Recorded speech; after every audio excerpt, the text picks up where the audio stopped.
Todo mundo me ouve bem aí no fundo? Hoje eu tenho uma missão dificílima aqui, que é falar bem de Santa Catarina para catarinenses. Eu acho que só mais fácil que isso é convencer a Janja a viajar para Paris, né? Eu me sinto especialmente à vontade de estar aqui nesse palco, muito honrado, obviamente, né? Grandes heróis da democracia pisaram aqui, figuras corajosas já, e eu me sinto muito prestigiado de estar em tão boa companhia também com a presença de vocês, mas eu me sinto muito à vontade porque a minha história com o Novo, ela já tem praticamente 10 anos, né? Eu não sei se vocês sabem, mas eu sou um egresso da comunicação política. Então, eu comecei aí a minha carreira viabilizando candidaturas de jovens que estavam querendo mudar a política. Mais notadamente, a campanha de 2018 do Vinícius Poit, que foi um excepcional parlamentar e se tornou um grande amigo. E o primeiro ato do Vinícius, depois da eleição, e eu acho isso emblemático de como que é a mentalidade do Novo. O primeiro ato do Vinícius, assim que ele se elegeu, não foi comemorar esse tipo de coisa. A gente detectou uma situação que se repetia ao longo de vários anos, que era o reajuste do salário, do teto do Poder Legislativo e do Poder Executivo, para ficar pareado com o do Judiciário, sempre que se encerrava o processo eleitoral. Então, no apagar das luzes do Congresso, geralmente no dia 23 de dezembro, voto de liderança, eles aumentavam os salários, e a Folha de São Paulo calculou um efeito em cascata de 8 bilhões de reais por ano, só com essa medida. Eu e o Vinícius organizamos, então, um abaixo-assinado, com apoio, inclusive, do Novo Nacional, que repercutiu. Esse abaixo-assinado viralizou, teve mais de 1 milhão de assinaturas em 24 horas, e, por ter sido noticiado pela grande imprensa, acabou gerando uma pressão sobre o presidente da casa à época, que precisava de uma série de vitórias políticas para ser reconduzido à presidência da Câmara. Então, quando grandes empresários começaram a ligar para ele, ou seja, um movimento popular, mas que sensibilizou as elites, que pressionaram a classe política, esse encadeamento é muito importante. Por causa disso, pela primeira vez em 24 anos, senador, primeira vez que isso não aconteceu no Brasil, e graças a essa ação, com o apoio do Novo, a gente economizou 32 bilhões de reais de dinheiro público antes do Vinícius tomar posse. E esse tipo de iniciativa traduz bem o DNA do Novo, que, na minha avaliação, é a ideia mais auspiciosa da política brasileira nas últimas décadas. Eu tenho muito orgulho de ter dado uma contribuição para essa história. Eu também me sinto muito à vontade por estar em Santa Catarina. Hoje em dia eu passo mais tempo aqui no estado do que em São Paulo. Eu não moro em Santa Catarina, mas eu namoro em Santa Catarina. O Arão mencionou aqui vários prefeitos aí do Vale Europeu, né? A Lária é do Vale Europeu também, uma cidade chamada Doutor Pedrinho. Nossa! Mas não dá para nascer em Doutor Pedrinho, então ela nasceu em Timbó. Mas enfim, estou aqui para falar bem de Santa Catarina para vocês, mas com um olhar diferente, o olhar do forasteiro. Então, nesse sentido, eu tenho, como é que os progressistas falam? Eu tenho lugar de fala, né? E sempre que eu vou me comunicar, principalmente uma plateia que está repleta de pré-candidatos e pessoas vocacionadas para influência política, né? E todos aqui são formadores de opinião, vocês têm uma grande vantagem aqui em Santa Catarina, que é poder problematizar as questões do Brasil, mostrando a solução. Porque, como disse o governador de Minas Gerais, Romeu Zema, e eu juro que a gente não combinou, Santa Catarina é um exemplo para o Brasil. E essa é uma forma muito mais fácil de você expressar a indignação. É sugerindo alternativas, é mostrando exemplos que já dão certo. Aqui em Santa Catarina é interessante porque vocês vivem isso no ambiente doméstico e vocês vivem isso no ambiente externo também, com essa invasão de argentinos que aconteceu no estado. Falaremos mais detidamente sobre isso. Mas então, sem mais delongas, para reforçar esse meu ponto de como Santa Catarina é um exemplo. Vocês lembram? Deixa eu ver se eu... Não é tão difícil, não é possível. Deixa eu tentar o outro lado. Aí, pronto. Vocês lembram dessa campanha do jornalismo na Rede Globo alguns anos atrás? O Brasil que eu quero? E aí as pessoas eram estimuladas a gravar os vídeos e apareciam na televisão. Assim, bom, o Brasil que eu quero. O Brasil que eu quero é um Brasil mais seguro. O Brasil que eu quero é um Brasil com mais oportunidades. O Brasil que eu quero é um Brasil com menos desigualdade social. Se a gente parar para pensar, o Brasil que a gente quer... agora eu peguei um. O Brasil que a gente quer é um Brasil mais parecido com Santa Catarina. Não, é verdade. O Brasil que a gente quer é um Brasil mais parecido com Santa Catarina. E, aliás, né, é preciso reconhecer um dos motivos do retorno do PT à cena do crime foi o silenciamento dessa voz, que era o maior influenciador de política do Brasil nas redes sociais, fora da política. Aliás, uma pessoa que foi deveras injustiçada aí pelos abusos de poder que já foram muito bem ilustrados aqui, inclusive nas palavras do futuro senador, né, Gilson? E eu acho que são dois os alicerces que colocam Santa Catarina à frente do resto do Brasil. O primeiro deles é segurança pública. Hoje a segurança pública, pessoal, é a maior preocupação do brasileiro. Ela se isolou em relação a outras questões. Isso é importante vocês trabalharem. Não é um problema tão grave aqui em Santa Catarina, mas isso mexe com as pessoas, tá? Então, para vocês terem uma ideia, quando considerada individualmente, a criminalidade preocupa 29% dos brasileiros. Quando você amplia, né, o rol de problemas, então aponte os 3 maiores problemas do Brasil, isso vai para 59%. Então, segurança pública é um grave problema. Metade das pessoas se sente insegura onde mora. 40% se sente insegura, 10% muito insegura, especialmente nas periferias. Foi falado aqui mais cedo, inclusive pelo Luiz Lima, do caso particular do Rio de Janeiro, uma calamidade pública, né? E não só isso. A gente tem hoje no Brasil cerca de 2 furtos ou roubos de celular por minuto. Mais de 100 ocorrências registradas por hora, e a gente sabe que isso é subnotificado. Então, esse é um problema tremendo. E aqui tem um ponto, eu não coloquei aqui no slide, as falas do presidente da República parecem justificar esse tipo de crime com base numa justiça social. Ou seja, rouba o celular para vender e ganhar um dinheirinho, esse tipo de coisa. Ou fala que o emprego tem que ser uma obsessão. Não tem essa narrativa, porque o jovem não tem perspectiva. Gente, quem rouba celular não são descamisados, não são famélicos, não são pessoas em estado de necessidade. A pessoa rouba o celular muitas vezes numa motocicleta, usando tênis importado, com bicicleta, certo? É uma questão de índole. Se fosse uma questão de acesso à oportunidade, o IBGE não diz que a gente está em pleno emprego, pessoal? Não é? Qual a justificativa de você roubar, de você subtrair o bem de alguém aqui em Santa Catarina, com índice de desemprego de 3%? Concordam? Então a gente tem que começar a usar a lógica e o exemplo aqui de Santa Catarina para mostrar essas coisas. Olha só esse mapa. Esse é o mapa dos homicídios no Brasil, tá? A ONU recomenda menos de 10 homicídios por 100 mil habitantes.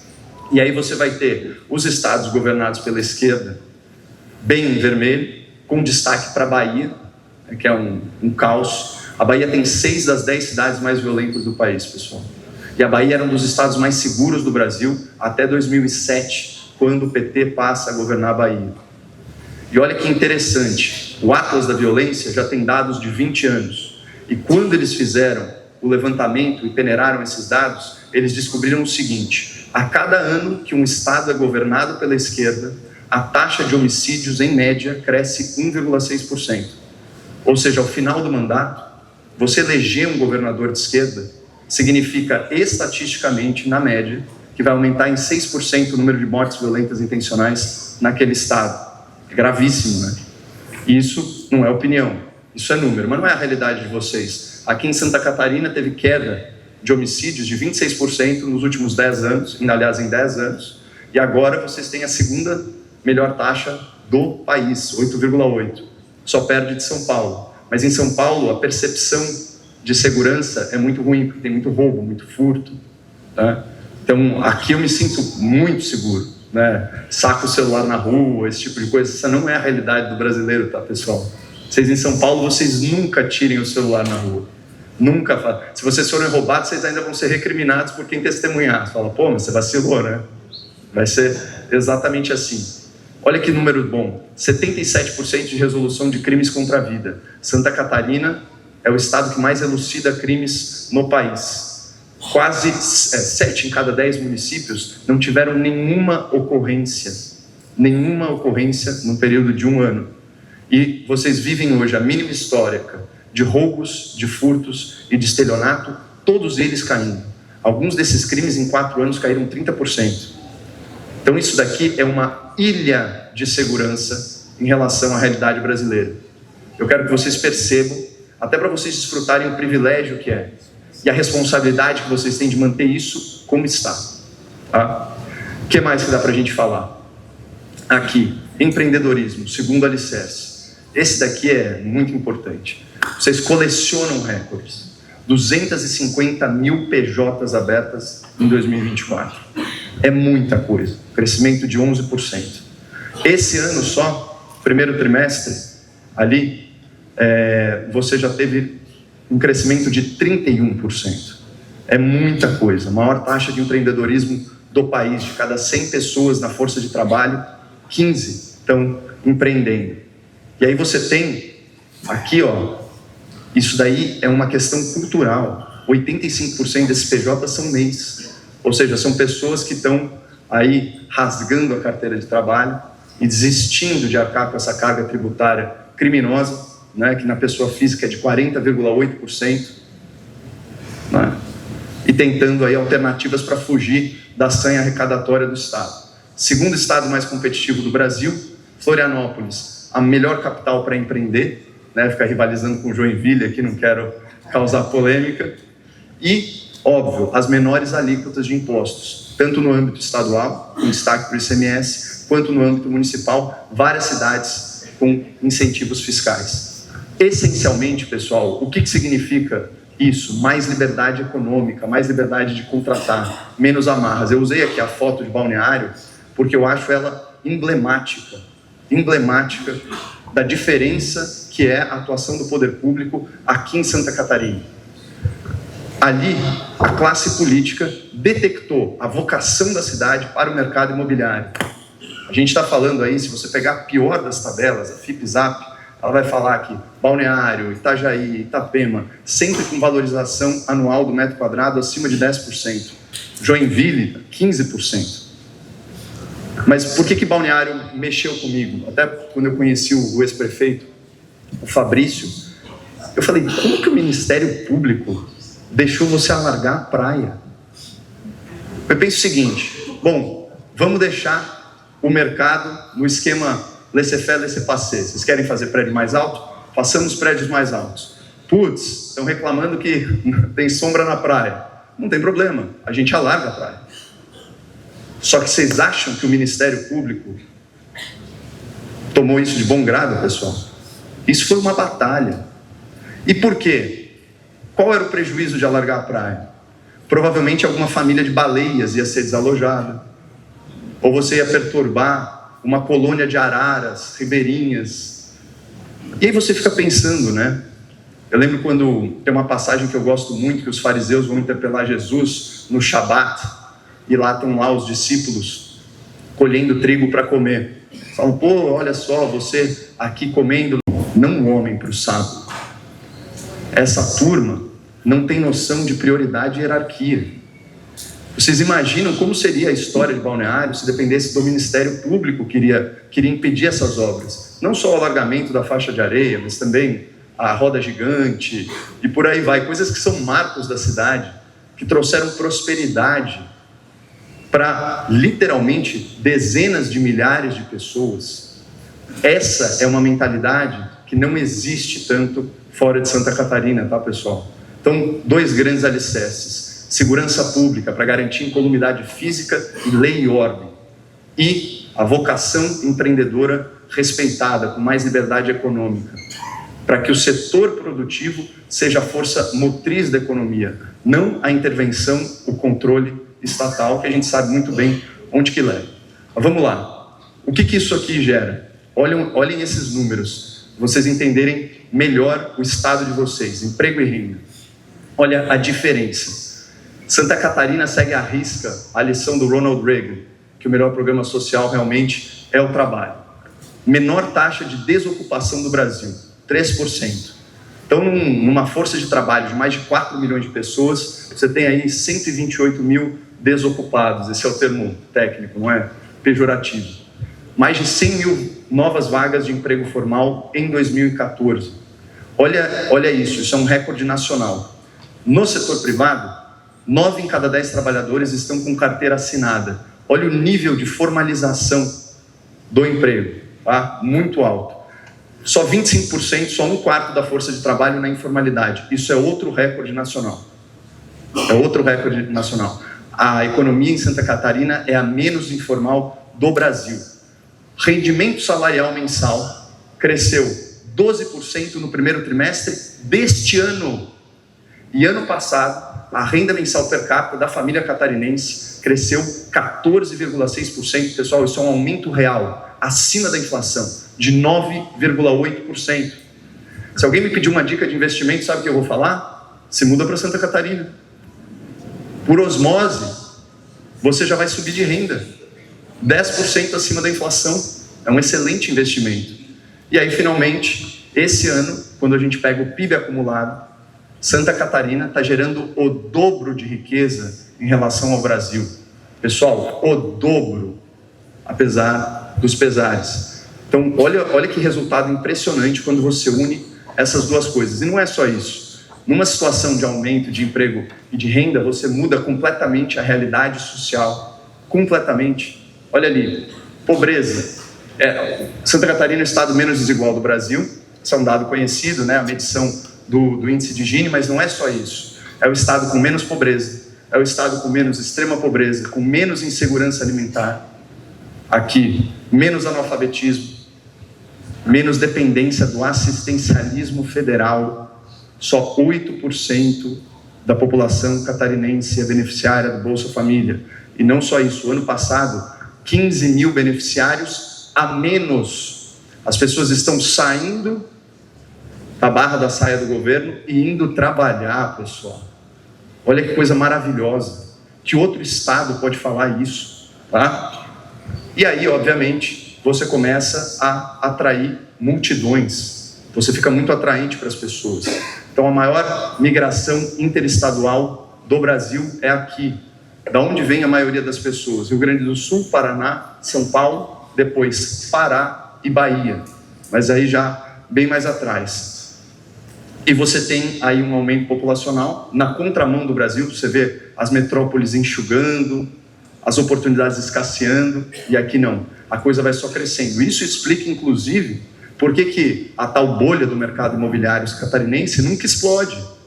Como que você vai explodir se você tem um fluxo migratório positivo que está indo para emprego formal de qualidade, inclusive na indústria, que o PIB da indústria catarinense, contrariando o caminho da indústria nacional, cresceu 8%. Então, esses números são maravilhosos. E aí você tem também o fenômeno do turismo internacional. Quase 500 mil de pessoas ano passado, o que representou um aumento de 71%. Tudo bem que 6 em cada 10 desses turistas são argentinos, mas esse recorde já foi batido esse ano, pessoal. Esse ano, nos 5 primeiros meses. Então, vocês percebem o que está acontecendo aqui no estado? Olhando de fora, assim, é espetacular. E o legal é que, vivendo a experiência de Santa Catarina, você consegue ter uma dimensão do que está acontecendo na Argentina, que a imprensa nunca vai divulgar com a ênfase que deveria. Porque o que o Milei fez? Ele simplesmente aplicou lições liberais que são conhecidas há muito tempo. Então, deixou o câmbio flutuar. Ele reduziu essencialmente o que ele fez, e a gente nem precisaria ser tão radical no Brasil. Ele reduziu em 31% o gasto público. 31%. E aí, em questão de 18 meses, ele resgatou sei lá quantas milhões de pessoas da pobreza, reduziu a inflação em 90%, não tem mais dólar paralelo, e o peso argentino passou a ter força, tanto que 2/3 desse turismo argentino agora é por via aérea, pessoal. Então é isso que está acontecendo, essa é a realidade social de Santa Catarina. Então não é um fenômeno de concentração de renda, mas de ampliação de oportunidade. Está crescendo a renda média e está diminuindo a desigualdade social. O que mais? Sintetizando tudo, a gente vive no mesmo país, sob as mesmas leis, mas vocês aqui em Santa Catarina vivem outra realidade. E aí a pergunta que fica é muito óbvia: como nós fazemos para tornar o Brasil mais parecido com Santa Catarina? E aqui, pessoal, tem um primeiro passo que é muito, muito óbvio, que é o seguinte: a gente não pode reeleger a esquerda. Por quê?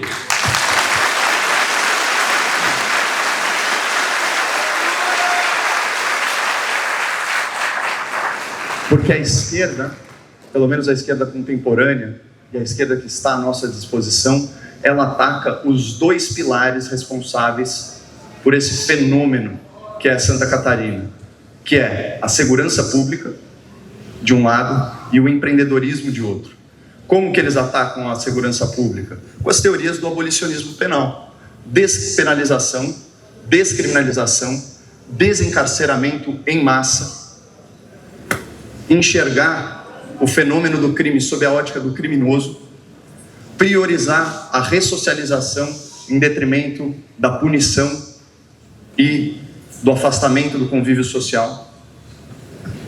Aí umas ideias heterodoxas, como por exemplo, descriminalizar o porte de entorpecentes, incentivar saidinha de presos, comemorar índice de 50% de soltura na audiência de custódia. Vocês já pararam para pensar o que isso significa? A audiência de custódia, ela só acontece quando o criminoso é preso em flagrante. Ou seja, existe uma certeza da autoria, da materialidade daquele crime. E você tem um governo trabalhando para que essa pessoa não fique na cadeia. É a contramão do bom senso. E aí, no outro campo, você tem o ataque ao empreendedorismo. Isso geralmente é feito por meio de impostos, né, pessoal? Assim, essa é a forma mais básica. Tem outras barreiras, mas o imposto é a mais evidente delas. O governo Lula criou mais de 30 medidas de aumento de arrecadação. Aliás, eu falei do aumento real da renda da família em Santa Catarina. O aumento real de arrecadação do governo Lula foi de 9,62%. Isso é acima da inflação. De um ano para o outro, o governo arrecadou 10% a mais acima da inflação. Aí eu pergunto para vocês, algum serviço público melhorou 10% em âmbito nacional? Começando pelas universidades, vai? Para a gente pegar um exemplo solto? Claro que não. Então a gente não pode reeleger a esquerda, mas a gente precisa entender o que aconteceu, que levou esse casal super simpático aí. Aliás, essa foto é real, tá, pessoal?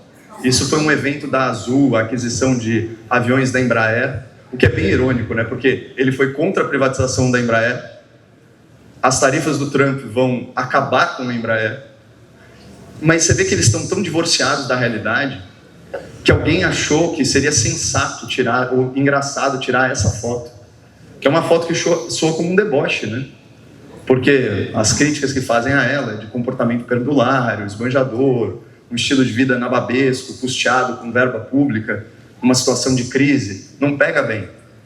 Mas ela está aí, a nossa Maria Antonieta.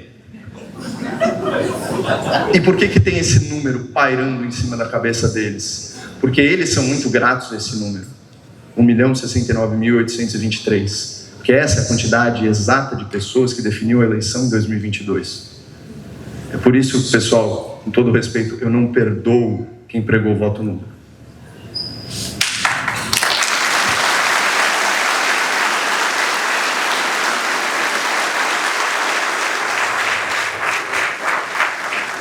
Até porque quem perdoa é Deus, né?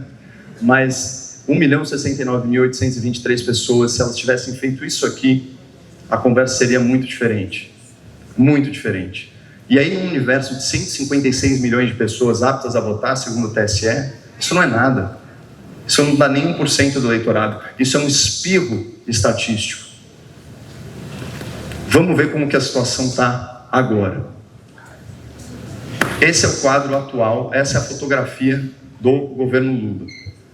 Vejam só, você tem a terceira pesquisa consecutiva do Datafolha, mostrando uma aprovação de ótimo e bom abaixo de 30%.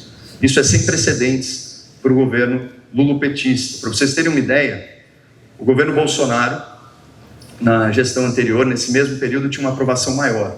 Os especialistas falam que abaixo de 40% você não consegue se reeleger, tá? Esse é um ponto. O que mais que eu queria destacar aqui?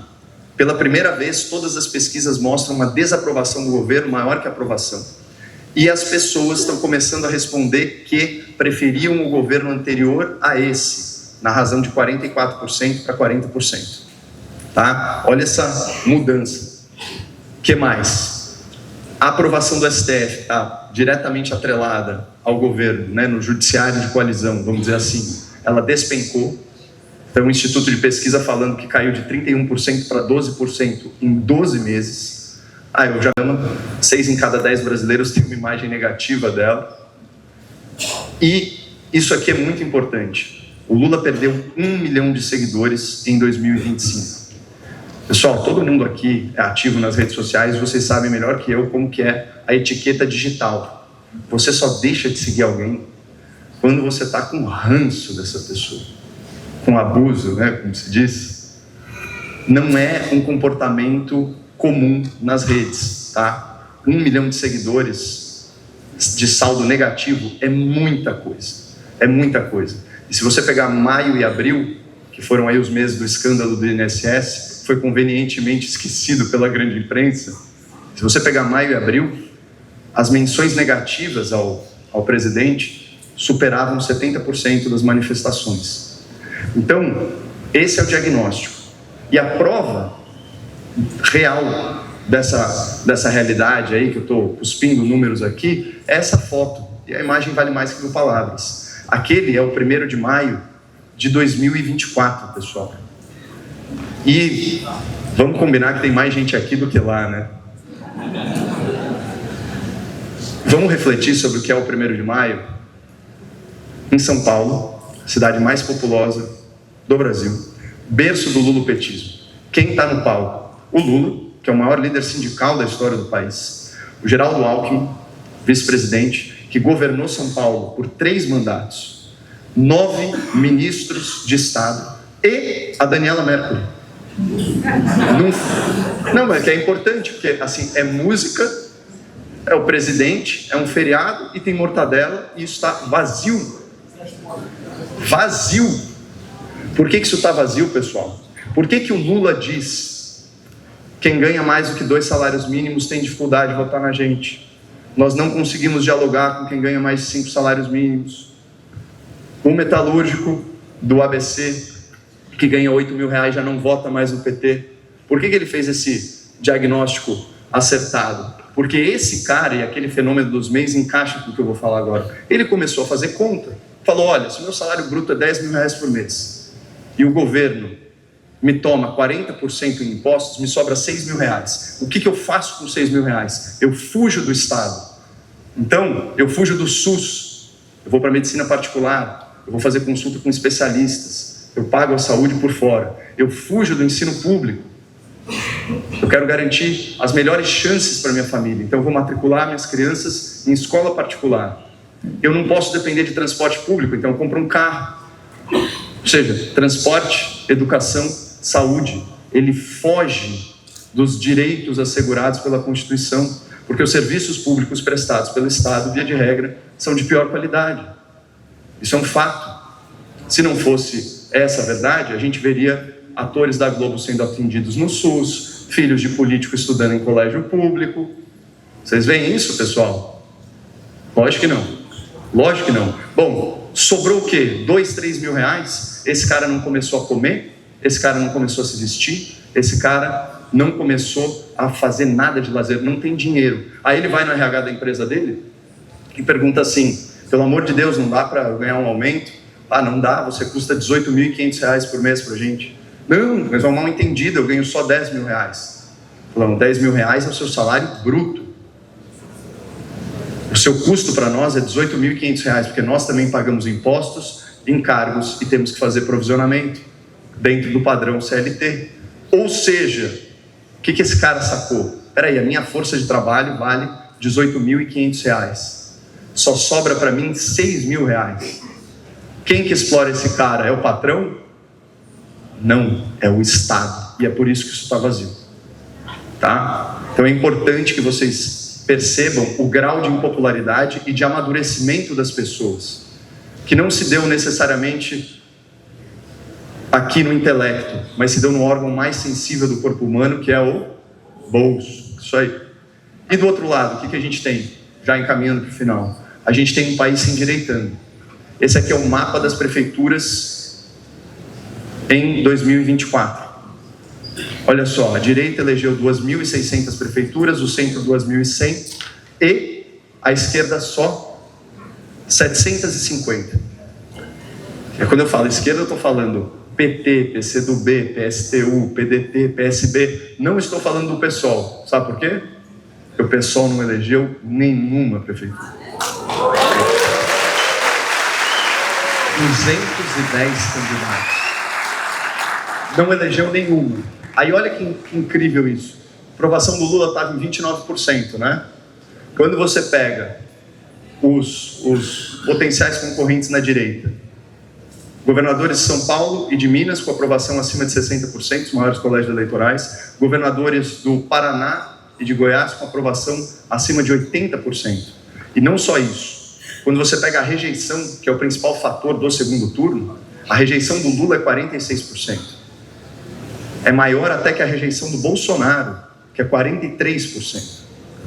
E esses governadores, nenhum deles extrapola 20% de rejeição. Ou seja, a rejeição do Lula é o dobro ou o triplo dos seus concorrentes. Vocês estão vendo onde eu quero chegar. E olha só que mudança. Data Senado, tá? Então isso é uma fonte do Congresso. 15% se dizem de esquerda, 29% se dizem de direita. Para cada pessoa hoje no Brasil que se diz de esquerda, tem 2 que se dizem de direita. E você tem aí a prevalência das ideias liberais e conservadoras também no debate público. Porque dos 10 políticos mais populares nas redes, só um é aliado do governo Lula. Vocês sabem quem é? O Janones. O que até é uma coisa boa, né? É quase como uma Janja 2 pra gente. É o camisa 9, a Janja é a camisa 10. Mas enfim, esse é o país que a gente está, com que a gente está agora. Então, quando você junta aqui os dois fatores, quando você junta isso aqui, 1 milhão de pessoas só decidiram a eleição. O governo tá difícil. Ali, foi. O governo extremamente impopular, tá? E a direita extremamente... Consegue me ajudar aí, fortalecida? Você chega a essa conclusão. Daqui 18 meses, o Brasil vai ser governado pela direita. Então, vai ser governado pela direita. Então, isso colocado...